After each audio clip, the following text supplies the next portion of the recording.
Good morning बच्चों। आज मैं क्लास 8 का हिंदी व्याकरण से शब्द पद एवं पदबंध पढ़ाने जा रही हूँ।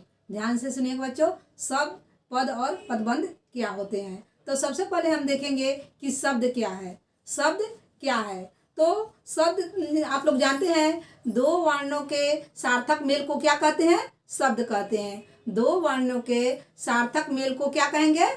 शब्द कहेंगे।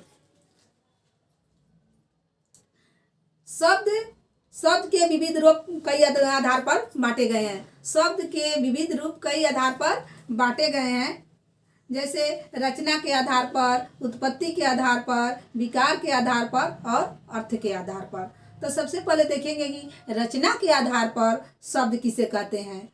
तो रचना के आधार पर शब्द को हम 3 भागों में बांटते हैं। रचना के आधार पर शब्द को 3 भागों में बांटते हैं। वो है रूढ़ि, यौगिक और योग ऋण। रूढ़ि, यौगिक और योग ऋण। तो सबसे पहले देखेंगे कि रूढ़ि शब्द क्या होता है। तो देखिए, ये वे शब्द हैं जिसका अर्थ परंपरा से प्रचलित है। ये वे शब्द है जिसका अर्थ जो है वे परंपरा से प्रचलित है, ठीक ना।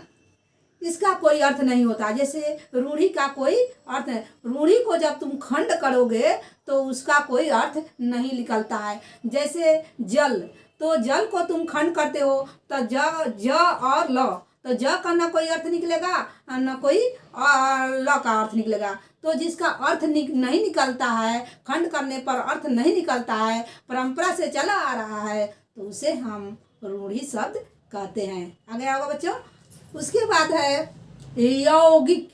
यौगिक के मतलब होता है, यौगिक उन शब्दों को कहते हैं जो दो छोटी छोटी इकाइयों से के योग से बनता है।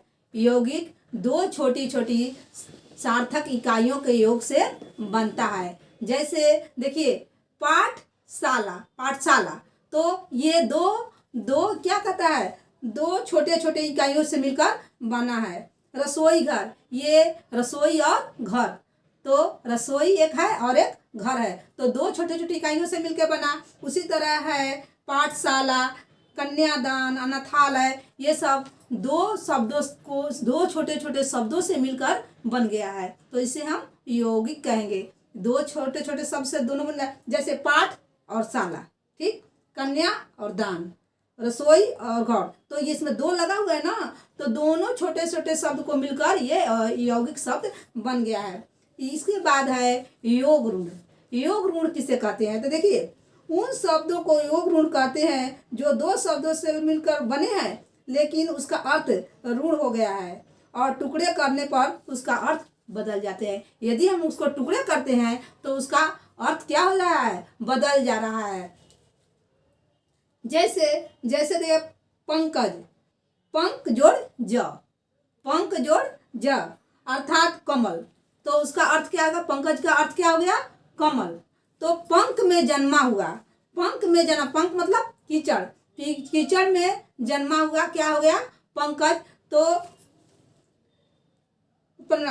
वैसे तो पंख में और भी चीजें पैदा होती है, जैसे सिंघाड़ा, काई आदि, लेकिन पंकज शब्द कमल का अर्थ में ही ऋण हो गया है।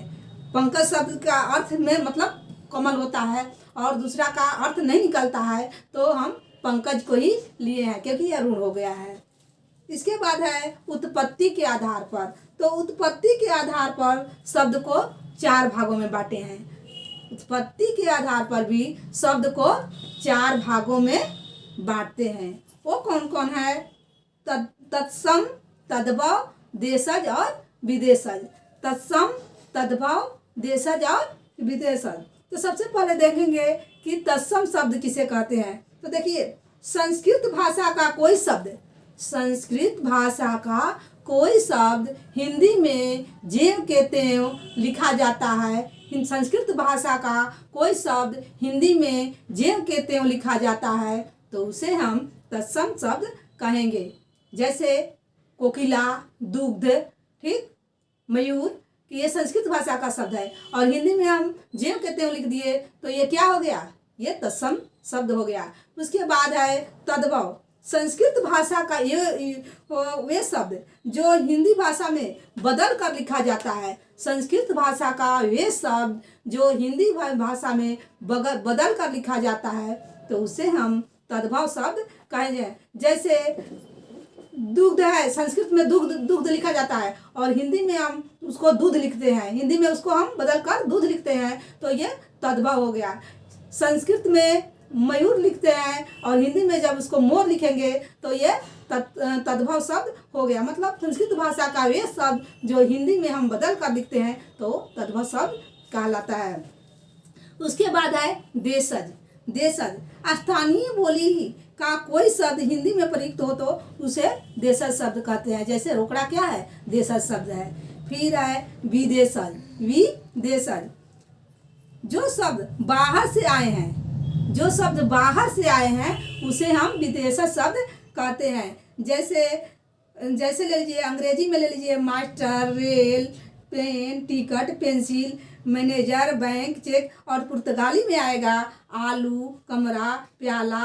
अरबी में लिखिएगा अमीर, गरीब, तारीख। ठीक, फारसी में किताब, बाग। ये सब जो है वे हिंदी में आया है तो ये विदेशी शब्द है, विदेशी से हिंदी में ये प्रयुक्त हुआ है। समझ में आया बाबू?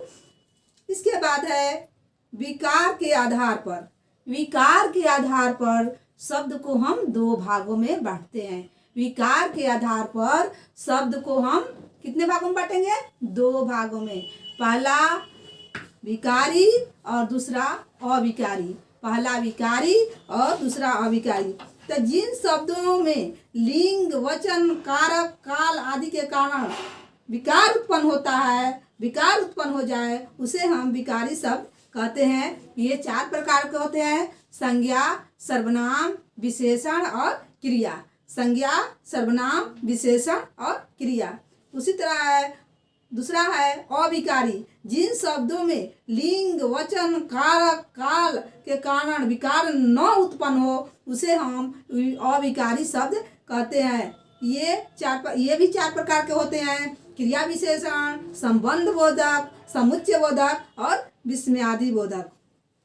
ठीक, उसके बाद है एक और दे दिया है कि अर्थ के आधार पर। तो अर्थ के आधार पर ये अर्थ के आधार पर हो जाएगा पर्यायवाची शब्द। वाक्यांशों के लिए वाक्यांशों के लिए एक शब्द, ठीक ना। ये सब अर्थ के आधार पर आते हैं। अब इसके बाद हम लोग पढ़ेंगे पद। पद किसे कहते हैं? इसके बाद आता है पद।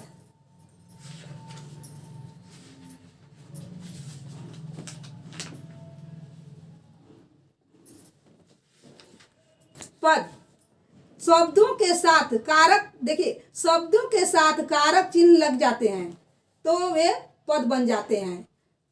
शब्दों के साथ कारक चिन्ह लग जाते हैं तो वे क्या बन जाते हैं?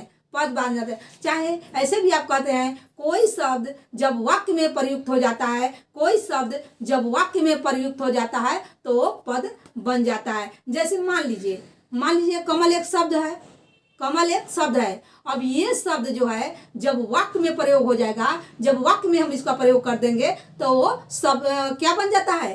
पद बन जाता है। जैसे कमल एक फूल है, कमल एक फूल है, तो ये क्या हो गया? ये पद हो गया।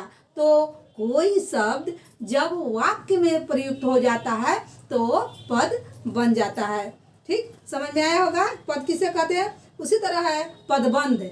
पदबंध किसे कहते हैं? तो देखिए पदबंध वाक्य का एक ऐसा पदबंध वाक्य का एक ऐसा अंश होता है, वह पदों की तरह वाक्य में प्रयुक्त होता है। वह पद की तरह ही क्या होता है? वाक्य में प्रयुक्त होता है, जो किसी एक व्याकरणिक कोटि के लिए प्रयोग में लाया जाता है। ये जो है पदबंध जो है वो व्याकरणिक कोटि के लिए पद में प्रयुक्त किया जाता है। तो समझ में आया होगा बच्चों?